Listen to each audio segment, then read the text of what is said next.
जामकर साहेब मुर्दाबाद. गोपाळला न्याय मिळालाच पाहिजे. देव माणसाला न्याय मिळालाच पाहिजे. जामकर साहेबांनी राजीनामा दिलाच पाहिजे. जामकर साहेब मुर्दाबाद. गोपाळला न्याय मिळालाच पाहिजे. जामकर साहेबांनी राजीनामा दिलाच पाहिजे.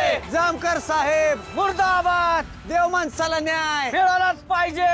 जामकर साहेबांनी राजीनामा दिलाच पाहिजे. जामकर साहेबांनी राजीनामा दिलाच पाहिजे. जामकर साहेब मुर्दाबाद.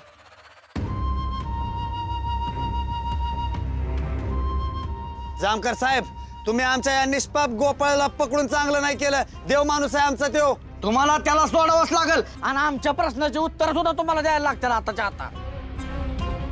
लोकशाहीचा चौथा खांब जागा झालाय. आता वादळ येणार साहेब. हा साहेब माझ्या लेखाने काही बी नाही केलंय हो. त्यांना कशा पाय डांबून ठेवलंय तुम्ही. गोपाळला न्याय मिळालाच पाहिजे. जामकर साहेबांनी राजीनामा दिलाच पाहिजे. थांबा थांबा थांबा. मला कल्पना आहे तुम्ही बराच वेळ झालं माझी वाट बघताय, पण तुम्ही अजिबात चिंता करू नका.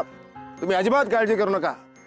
तुमच्या मनात ज्या ज्या शंका आहेत, तुमच्या मनात जे जे प्रश्न आहेत, त्या सगळ्या प्रश्नांची उत्तरं मी लगेच देणार नाही.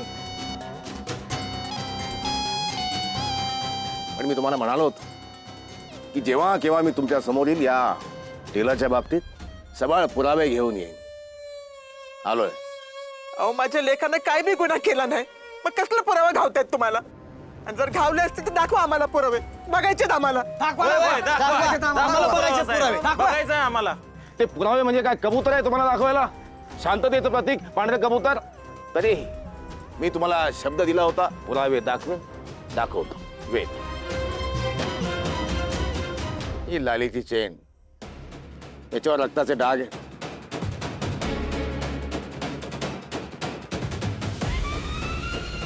लालीची साडी, याच्यावर सुद्धा रक्ताचे डाग आहे. त्या गोपाळ नावाच्या टेलरच्या गोडाऊन मध्ये सुद्धा रक्ताचे नमुने सापडले. चेनवरचे रक्ताचे डाग, साडीवरचे रक्ताचे डाग, गोडाऊन मधले रक्ताचे नमुने, हे सगळे नमुने लालीच्या रक्ताशी मॅच झालेत. फोरेन्सिक रिपोर्ट मध्ये हे सगळं आलेलं आहे.